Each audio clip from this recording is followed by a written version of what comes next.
14-year-old Aiden Matthew Clark stood before Middlesex County Superior Court Judge Eleanor H. Davis in the courtroom in Cambridge, Massachusetts, on October 14, 2022, wearing an oversized orange prison jumpsuit that had been cuffed multiple times at the ankles and wrists to fit his small, prepubescent frame, his dark, unkempt hair falling over his eyes and his expression utterly void of emotion as Judge Davis prepared to determine his fate for the premeditated slaughter of his entire immediate family.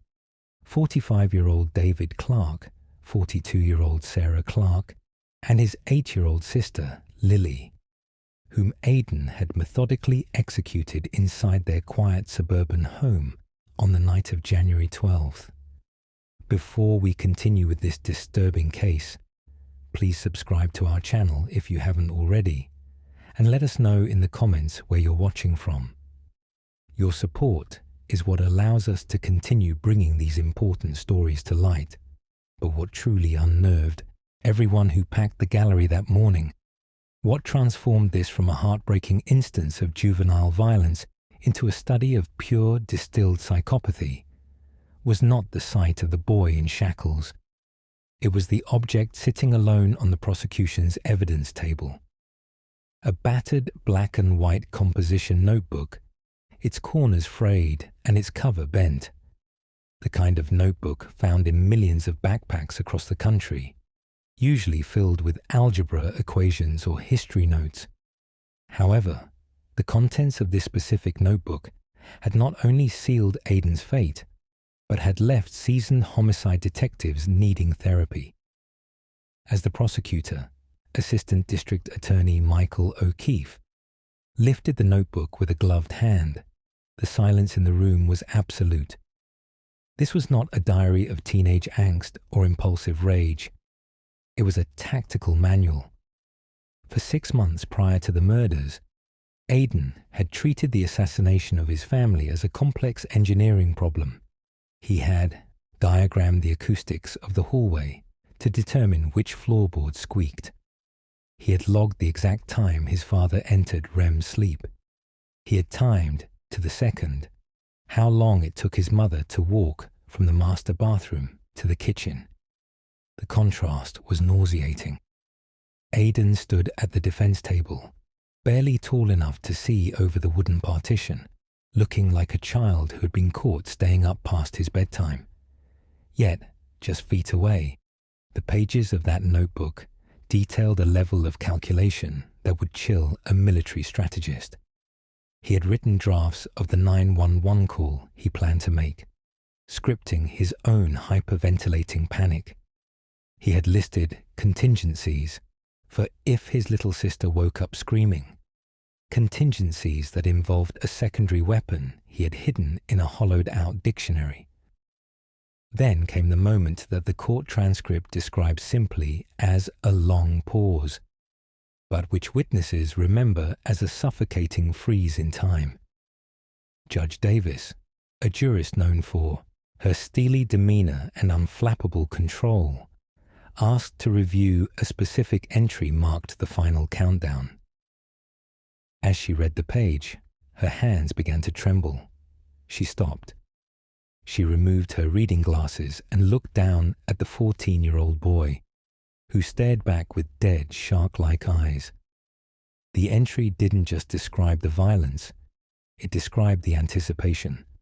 In neat, childish cursive, surrounded by doodles of video game characters, Aiden had written a passage expressing his excitement to watch the light go out of his father's eyes, not out of hatred, but out of a scientific curiosity to see what a human body looked like when it transitioned from a person to an object. The judge set the notebook down, unable to speak for nearly a full minute, struggling to comprehend that the small child standing before her was not a boy, but a monster in a costume of youth. 14-year-old Elias Elias Sterling stood before Middlesex County Superior Court Judge Catherine O'Malley in the stifling silence of a Cambridge, Massachusetts courtroom on October 14, 2022.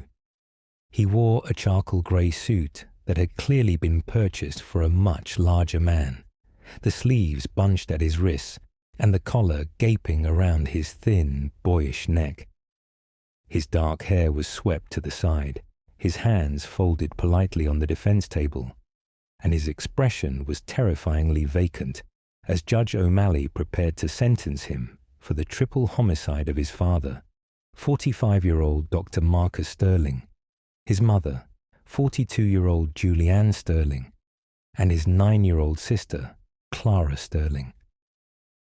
To the casual observer, Eli looked like a child dressed up for a church recital, small and fragile, but the shackles around his ankles, hidden beneath the table, told a different story.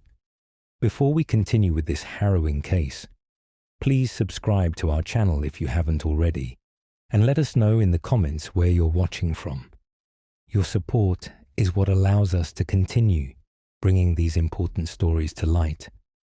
But to understand how we arrived at this moment of shattered innocence, we must go back to the months leading up to the tragedy, to a home that appeared to be the very picture of suburban perfection.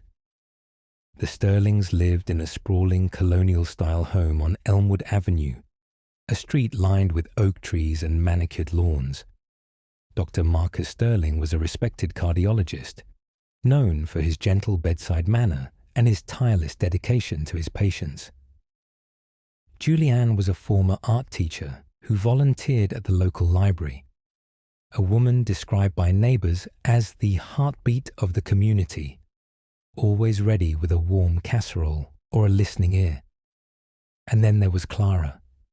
9-year-old Clara was a ball of kinetic energy, a budding gymnast with a gap-toothed smile who dreamed of one day competing in the Olympics.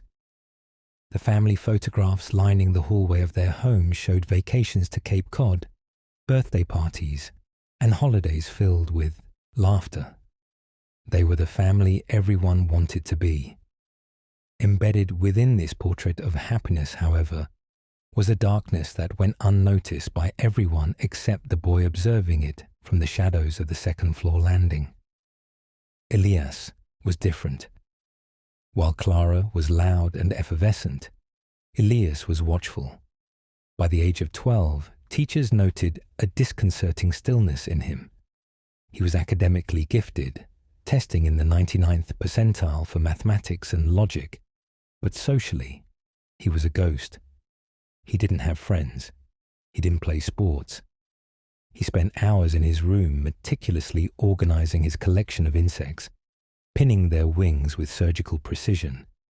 The warning signs were subtle, easily dismissed as teenage angst or introversion. But the atmosphere inside the Sterling home began to shift in the winter of 2021. Elias stopped eating dinner with the family. He began locking his bedroom door, a practice his parents allowed, respecting his privacy as a growing young man.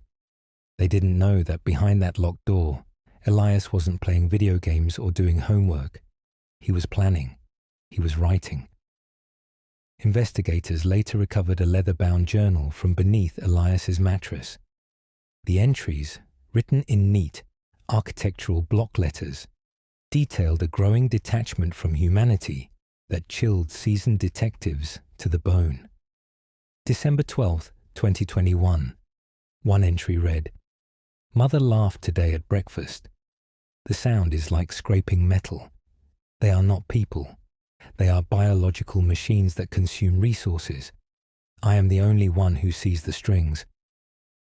Another entry, dated 2 weeks later, showed the escalation of his pathology. "I watched Clara sleep. She looks like a porcelain doll, fragile, breakable. I wonder how much pressure it takes to stop the mechanism inside her chest. I will need to be efficient. Noise is the enemy." This was not a crime of passion. It was a math problem Elias was trying to solve. On the morning of February 27th, 2022, the solution was executed. It is 3:14 a.m. The house on Elmwood Avenue is silent, save for the rhythmic humming of the refrigerator and the wind rattling the bare branches outside. Elias wakes without an alarm. He is wearing black sweatpants and a black hoodie, gloves pulled tight over his small hands. He picks up the aluminum baseball bat he had retrieved from the garage 3 days prior, an item he had hidden in the back of his closet, wrapped in a towel to dampen any accidental noise. He moves into the hallway. The floorboards, which he has memorized over months of late-night practice, do not creak. He glides like a spectre toward the master bedroom. Inside, Marcus and Julianne are asleep. The room is dark. Elias stands at the foot of the bed for what he later described to psychiatrists as a moment of calibration. He raises the bat. The violence that follows is swift and catastrophic. He strikes his father first, rendering him unconscious before he can wake. Then his mother. The autopsy reports would later indicate that neither parent suffered defensive wounds. They never saw their son coming. They never saw the boy they had tucked in for 14 years transform into their executioner. Elias then leaves the master bedroom. He walks down the hall to the room painted in soft lavender, where glow-in-the-dark stars are stuck to the ceiling. Clara is curled up with a stuffed bear. Elias does not hesitate. He does not pause to reconsider. He extinguishes the light of his sister's life with the same cold, mechanical efficiency he used on his parents.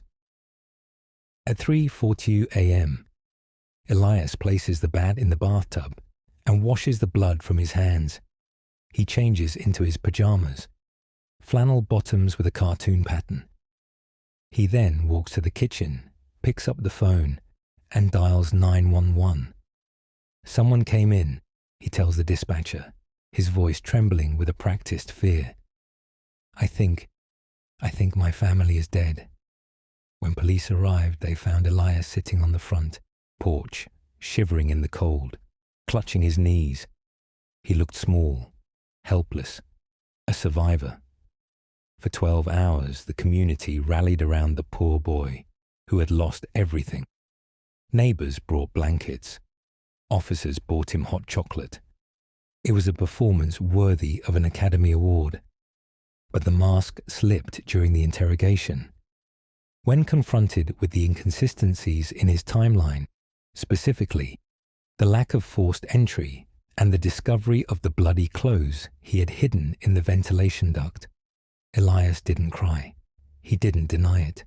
He simply stopped shivering. The trembling child vanished, replaced by the cold, calculating author of the diary. He asked for a glass of water, took a sip, and asked, "Did I do it right? Did they suffer? I tried to be efficient." This total lack of empathy was the centerpiece of the trial. The defense argued that Elias's brain was undeveloped, that he suffered from a dissociation that detached him from reality, but the prosecution simply read the diary. They played the 911 call, contrasting the fake tears with the dry-eyed, bored expression Elias wore at the defense table. Throughout the trial, Elias seemed bored. He would doodle on a notepad while the medical examiner described the blunt force trauma that killed his sister. When his aunt, his mother's sister, took the stand to deliver a victim impact statement, sobbing so hard she could barely stand, Elias let out a sigh, checked the clock on the wall, and rolled his eyes. It was a gesture of such profound disrespect that a collective gasp sucked the air out of the courtroom. And that brings us back to Judge O'Malley. The courtroom was frozen in anticipation. The judge had read the diary entries. She had seen the crime scene photos. She had watched the 14-year-old boy smirk while the prosecutor detailed the last moments of Clara Sterling. Judge O'Malley lowered her glasses, her hands shaking slightly as she held the pages of the journal Elias had written. I have sat on this bench for 25 years, Judge O'Malley began, her voice low but cutting through the silence like a razor. I have seen crimes of passion, crimes of greed, and crimes of desperation, but I have never, until this moment, looked into the face of a void. Elias looked up, blinking slowly, his face an impassive mask.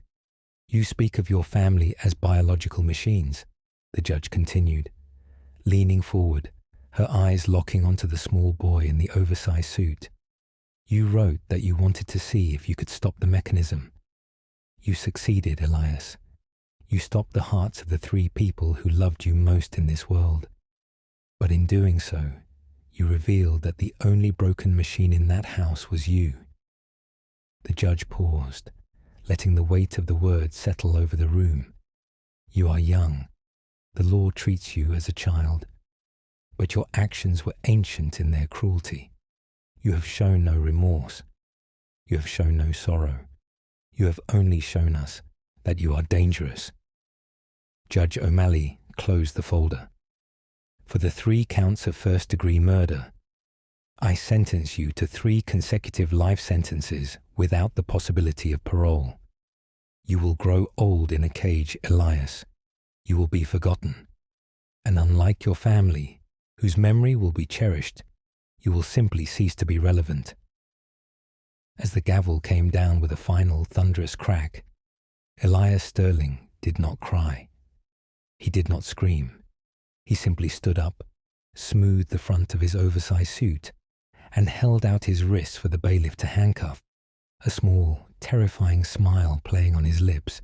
14-year-old Elias Vance stood before Judge Martha K. Sterling in the somber, wood-paneled courtroom of Cobb County on September 18, 2023.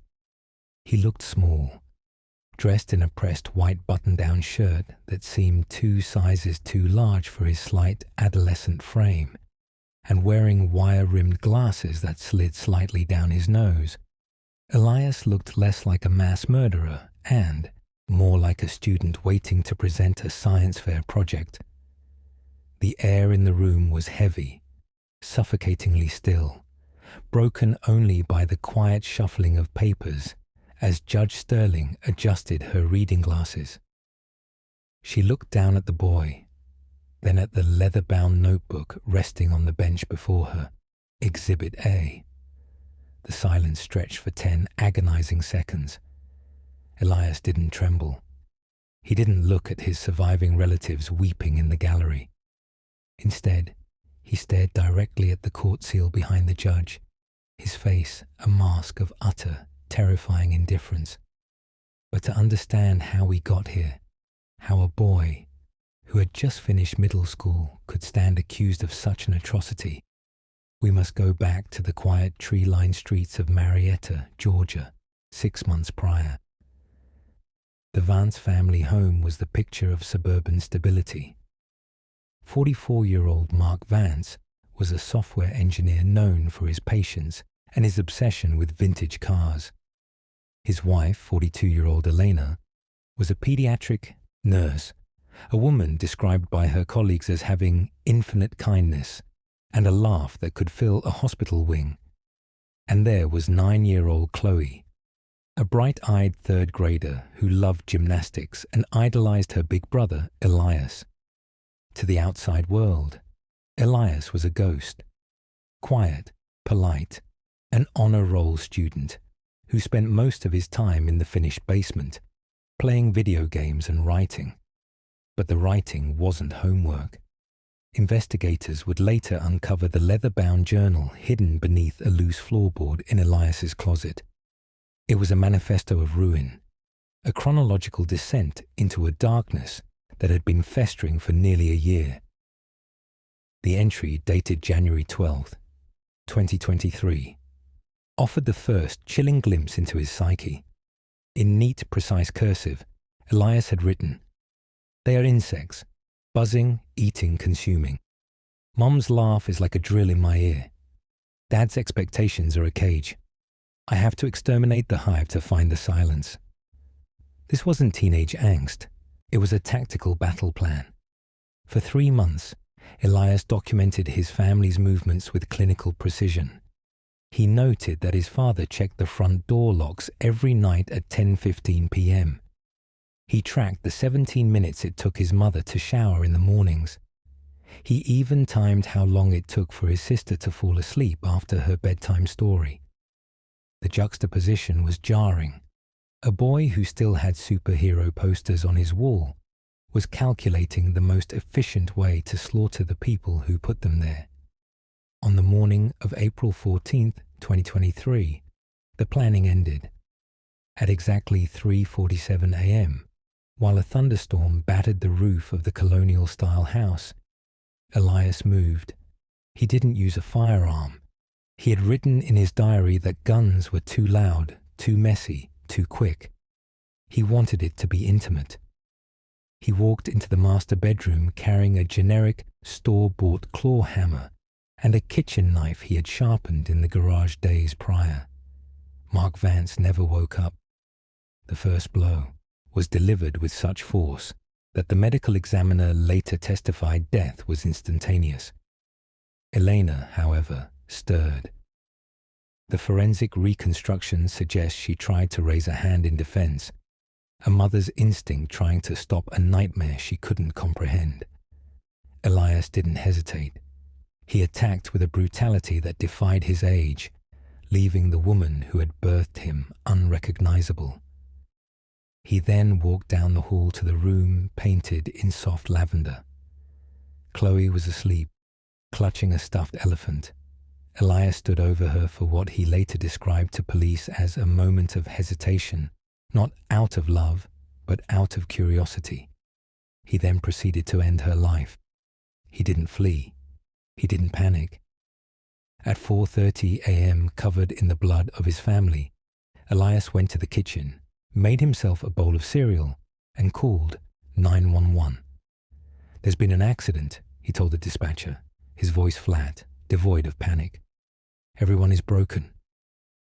When the police arrived, they found Elias sitting on the front porch steps, the rain washing the blood from his bare feet, waiting for them as if he were waiting for the school bus.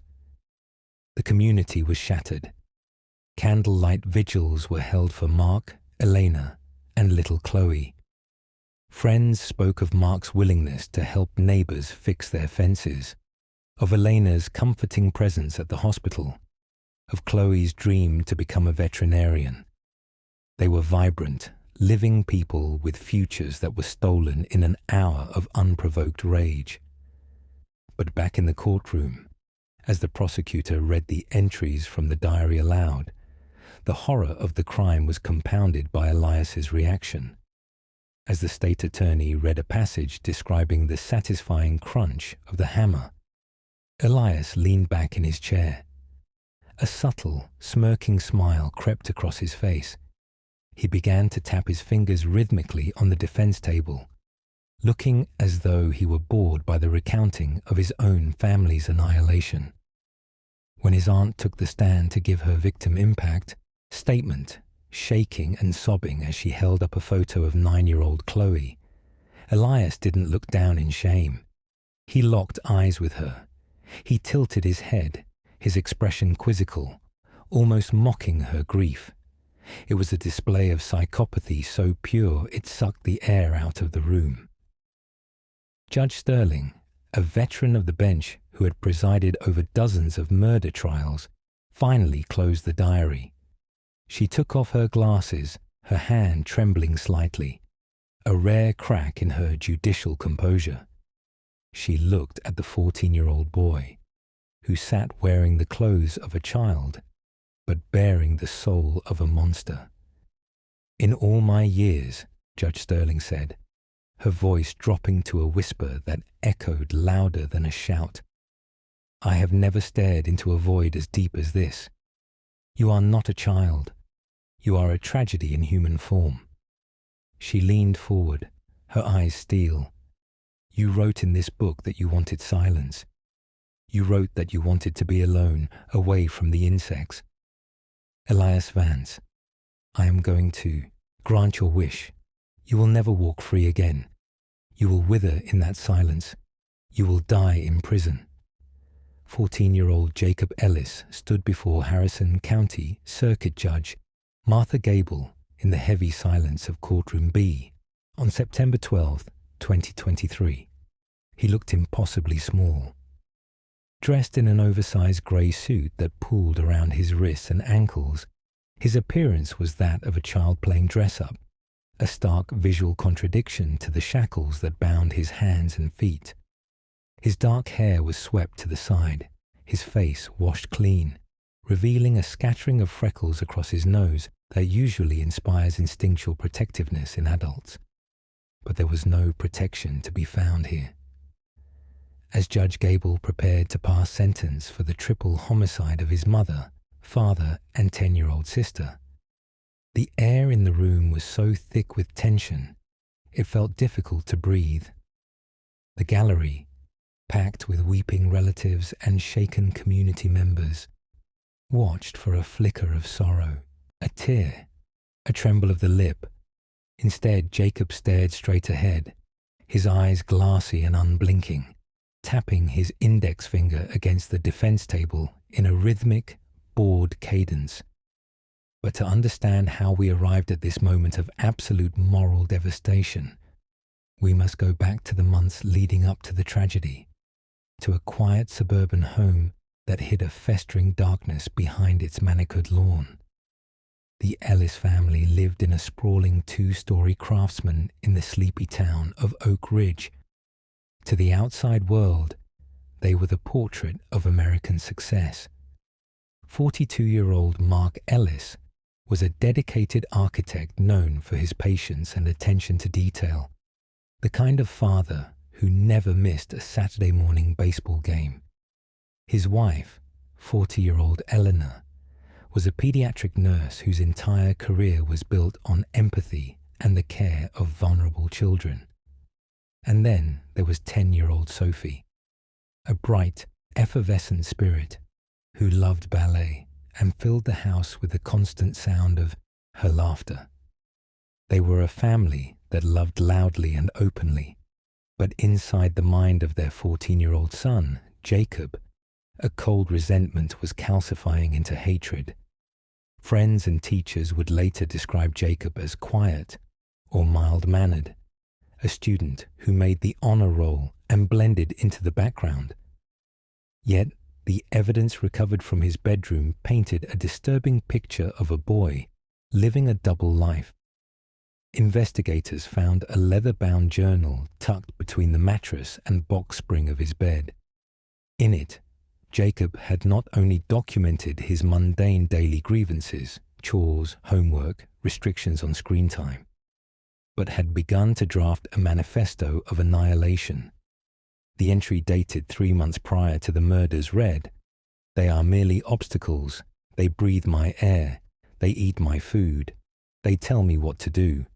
I am the main character, and they are just broken NPCs that need to be deleted. The silence will be a gift." On the morning of November 14th, 2022, the atmosphere in the Ellis home seemed typical. It was a Monday. Mark left for the firm at 7:45 a.m. Elena dropped Sophie and Jacob at school by 8:10 a.m. Surveillance footage from the school hallways shows Jacob walking with his head down, clutching his backpack straps, offering a polite nod to the vice principal.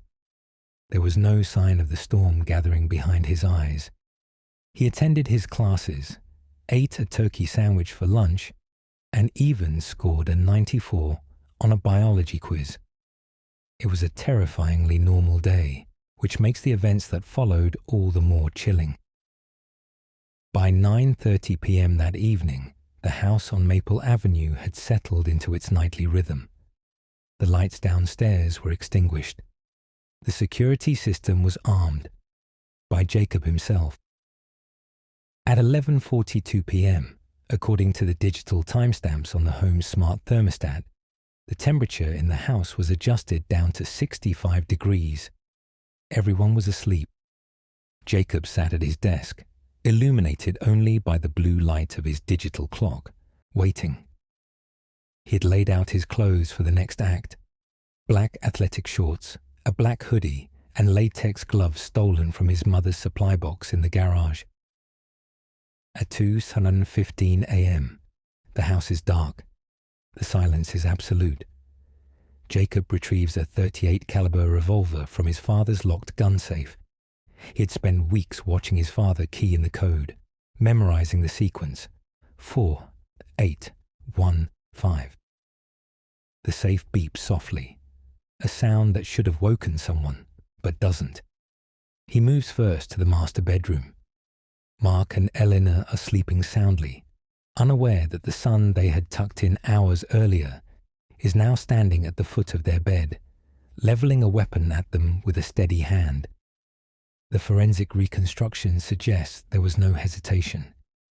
Jacob fires twice. Mark is killed instantly. Elena, perhaps sensing the shift in the room, begins to stir just a fraction of a second before the second shot is fired. She never makes it out of the bed. The brutality of the act is compounded by what Jacob does next. He doesn't flee in panic. He doesn't call 911 in a fit of immediate regret. He walks down the hall to the room decorated in pink and white, where 10-year-old Sophie is sleeping. Sophie, who idolized her big brother. Sophie, who had drawn him a birthday card just 2 weeks prior, calling him her hero. Jacob enters her room. The police report notes that Sophie's teddy bear was found on the floor, likely knocked over as Jacob approached the bed. He stands over his little sister for approximately 2 minutes, a timeline established by the gap between the shots recorded on a neighbor's exterior security camera. 2 minutes, 120 seconds of contemplation. And then he pulls the trigger. The house goes quiet again. For the next 4 hours, Jacob Ellis exists in a house with the bodies of his entire family. He does not weep. He does not pace. According to his own later confession to detectives, he went to the kitchen, made himself a bowl of cereal, and sat in the living room, watching cartoons with the volume turned low. He felt, in his own words, lighter. At 6:42 a.m., as the sun began to crest over the horizon, Jacob picked up the landline and dialed 911. His voice on the recording is a masterpiece of deception. He is hyperventilating, screaming, sobbing into the receiver. "Someone broke in.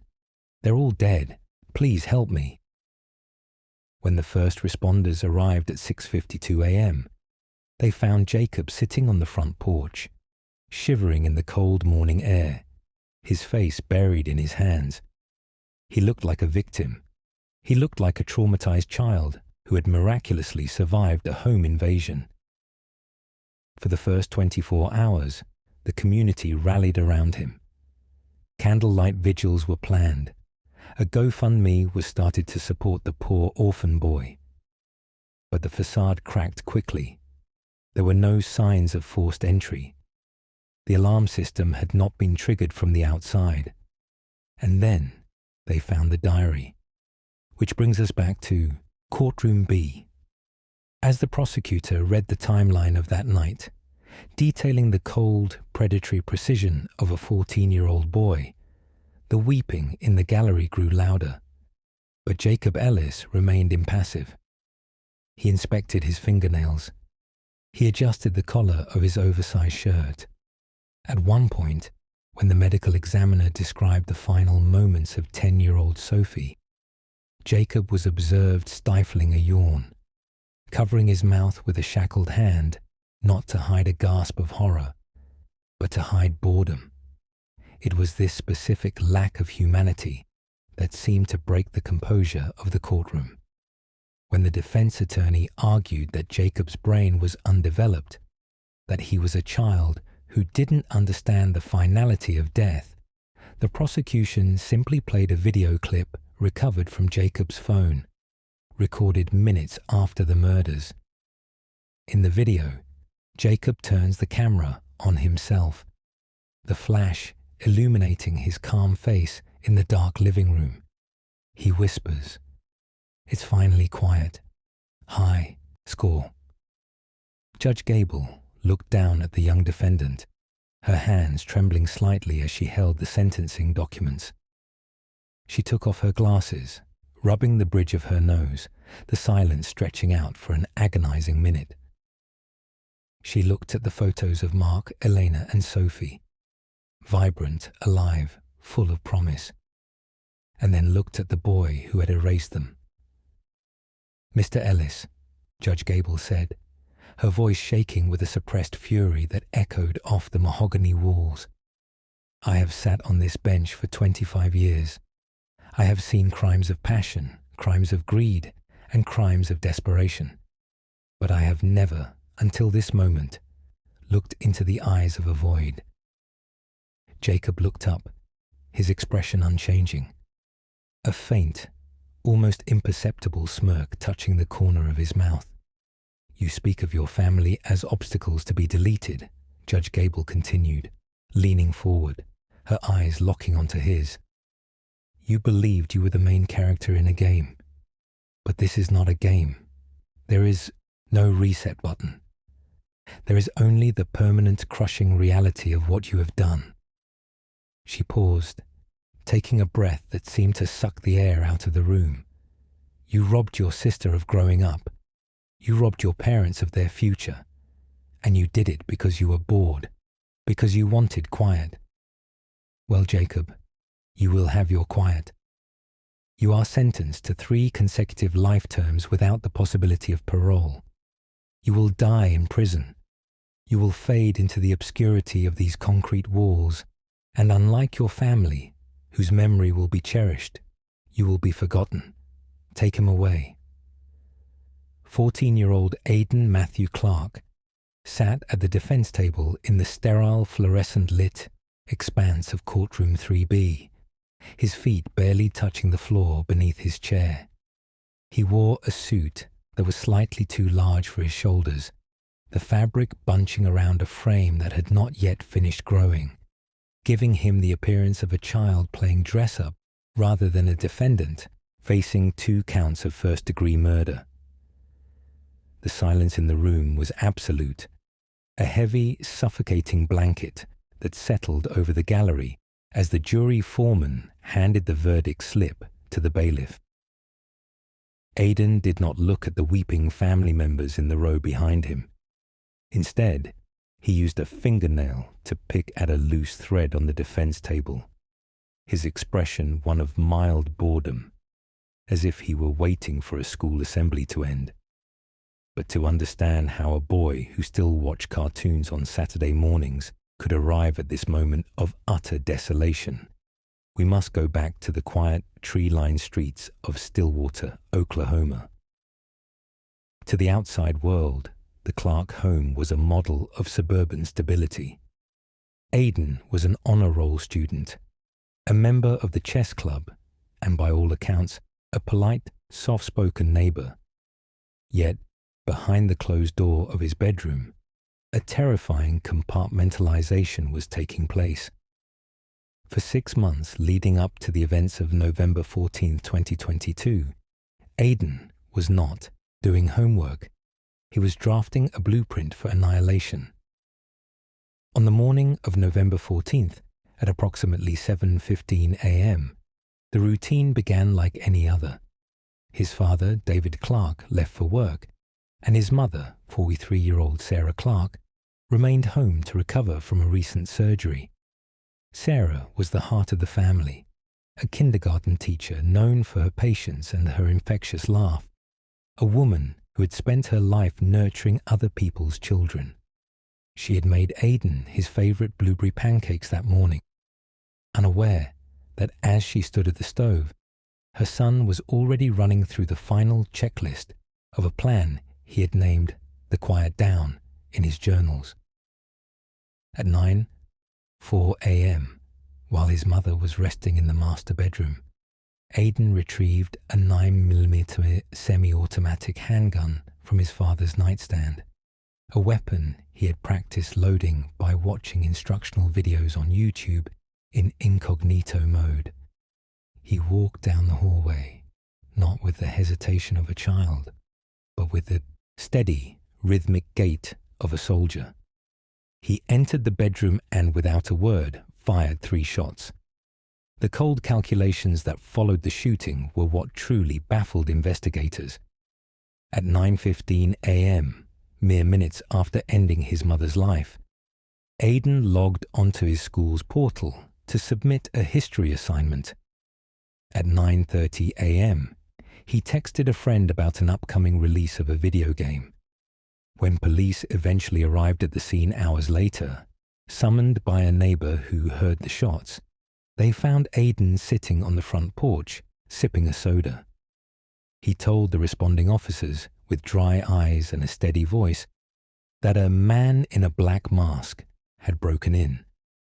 It was in the interrogation room where the facade of the innocent victim dissolved into something far more sinister.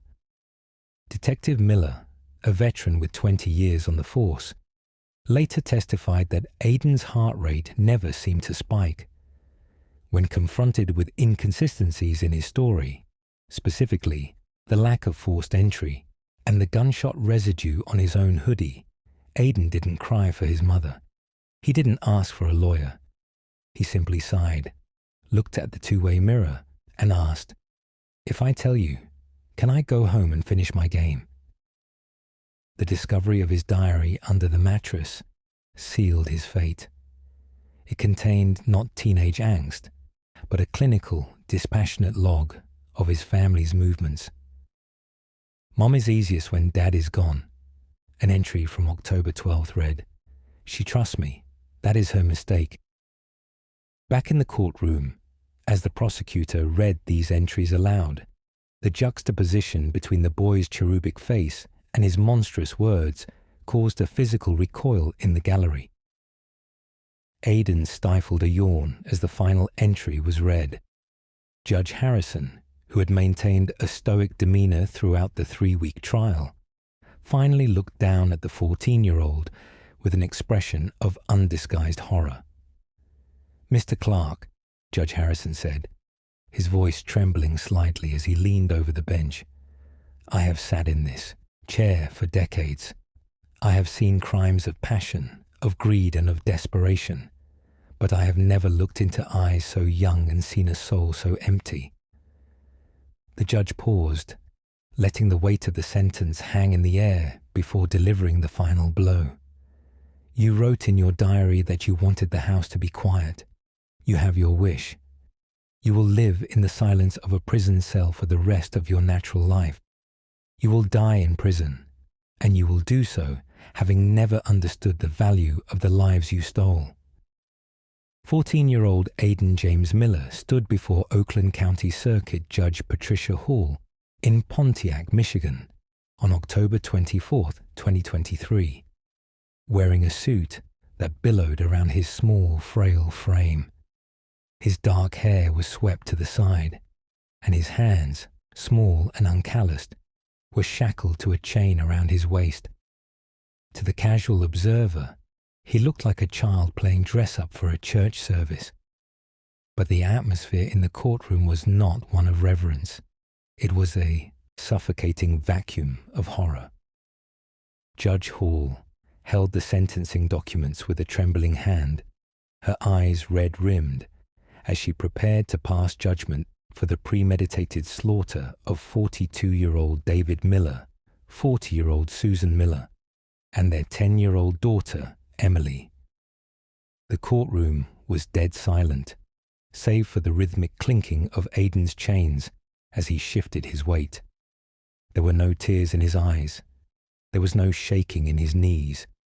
Instead, as the prosecutor read the charges, Aiden looked toward the gallery where his surviving grandmother sat weeping, and his expression softened not into sorrow, but into a chilling, closed-lipped smirk that seemed to freeze the air in the room. But to understand how we arrived at this moment, how a boy who hadn't even started high school became the architect of his family's annihilation, we must go back to the months leading up to the tragedy in the quiet, affluent suburb of Rochester Hills. Outwardly, the Miller family was the embodiment of the American dream. David was a successful orthopedic surgeon. Susan was a beloved chemistry teacher, known for her patience and kindness. Their home on Pine Ridge Drive was a sprawling estate with manicured lawns and a basketball hoop in the driveway. Neighbors described Aiden as quiet and polite, the kind of boy who mowed lawns for extra cash and held doors open for strangers. But inside the walls of his second-story bedroom, a sinister transformation was taking place. Hidden beneath the loose floorboard in his closet, investigators later found a leather-bound journal. It wasn't filled with typical teenage angst or crushes.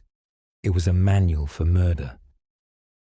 Starting in March 2023, 7 months before the killings, Aiden began documenting his project. The entries were clinical, detached, and terrifyingly precise. He diagrammed the layout of the house, tracked his parents' sleep schedules, and timed how long it took for police to respond to false alarms he called in, from payphones miles away. "They are not family," he wrote in an entry dated August 12th. "They are merely biological obstacles, carbon matter that talks too much. I have to clear the board to start the game." On the morning of November 14th, 2023, at approximately 3:17 a.m., Aiden initiated his plan. He retrieved his father's locked 9mm Sig Sauer pistol from the master bedroom safe. He had memorized the combination by watching his father through a crack in the door weeks prior. The forensic reconstruction painted a picture of cold efficiency. Aiden first walked to the guest room where his grandmother usually stayed, ensuring it was empty. He then moved to his parents' room. David and Susan were asleep when Aiden fired 2 shots into his father's chest and 1 into his mother's temple. They never woke up. The sounds were muffled by a pillow he had wrapped around the muzzle, a technique he had meticulously sketched in his diary. But it is the death of 10-year-old Emily that haunts the investigators most. Emily was an aspiring ballerina, a girl described by her teachers as human sunshine. She had woken up to the noise and met her brother in the hallway. According to the crime scene analysis, she didn't run. She likely asked him what was wrong. Aiden didn't hesitate. He shot his little sister once in the chest, and as she fell, stepped over her body to go to the kitchen and make himself a bowl of cereal, leaving her to bleed out on the hardwood floor. When police arrived at 4:30 a.m., alerted by a neighbor who heard the final echo of the shots, they found Aiden sitting on the front porch, waiting. He wasn't in shock. He was calm. He told the responding officer, "I'm finally the only one left," with the casual tone of someone who had just finished a difficult homework assignment. However, the true depth of Aiden's depravity was revealed during the trial. The prosecution played video recordings of his interrogation, where he laughed while describing the funny sound his father made after being shot. But the courtroom behavior during the victim impact statements was what broke the composure of everyone present. As his aunt, Linda Miller, took the stand, shaking and sobbing, describing the void left by the loss of her brother and niece, Aiden didn't look down in shame. He began to drum his fingers on the defense table. He rolled his eyes. He checked his fingernails. At one point, he leaned over to his defense attorney and whispered loud enough for the microphone to catch, "Is she almost done? I'm missing lunch." The contrast was impossible to process. The face of a child, smooth and unlined, masking a soul that seemed entirely devoid of humanity. He looked like he should be worrying about a math test, yet he sat there charged with crimes that seasoned homicide detectives called the worst they had ever seen. When Judge Hall finally asked Aiden if he had anything to say before sentencing, the room held its breath. This was the moment for an apology, a plea, a crack in the armor. Aiden stood up, smoothed his oversized suit jacket, and looked directly at the judge. "I'd do it again," he said, his voice flat and devoid of emotion. The diary said it had to happen. They were in the way. The silence that followed was absolute. Judge Hall stared at the 14-year-old boy for a long, agonizing minute before she spoke, her voice steely and final. "Mr. Miller, I have looked for a shred of the child you are supposed to be," Judge Hall said, leaning forward. "I have looked for regret. I have looked for fear. I have found nothing but a black hole. You describe your family as obstacles. You speak of murder as a game. You are not a child in the eyes of this court. You are a monster." She slammed the gavel down with a force that made the gallery jump. "For the counts of first-degree murder, I sentence you to life in prison without the possibility of parole. You will die in a concrete box. You will never hurt another living soul. And may God have mercy on the spirits of the family you erased, because this court has no mercy for you." This case forces us to confront a terrifying reality that society is desperate to ignore, that the capacity for profound, calculated evil is not reserved for adults. It can reside behind the eyes of a child who still needs permission to use the bathroom during class. Throughout the trial, the defense argued that name was a product of a failing system, a boy lost in the cracks of unchecked mental illness and parental neglect. They pleaded for rehabilitation, arguing that a 14-year-old brain is not yet fully formed, that there was still time to rewrite his story. But the diary entries told a different story. They did not reveal a confused child acting on impulse. They revealed a predator who spent months sharpening his hatred, mapping out the architecture of his family's destruction with the precision of a seasoned killer. This was not a cry for help. It was a manifesto. When Judge Name finally broke the silence that had hung heavy over the courtroom for nearly 2 minutes, he looked down at the defendant.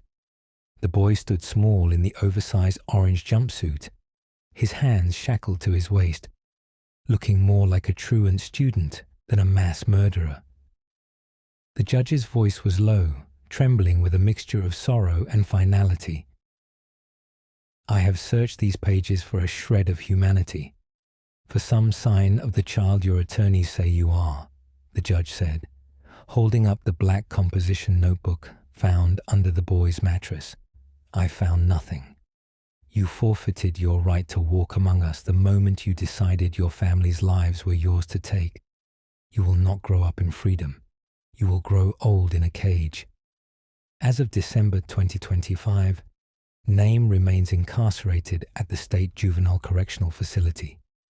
On his 21st birthday, he will be transferred to the state penitentiary to serve out the remainder of his 3 consecutive life sentences without the possibility of parole.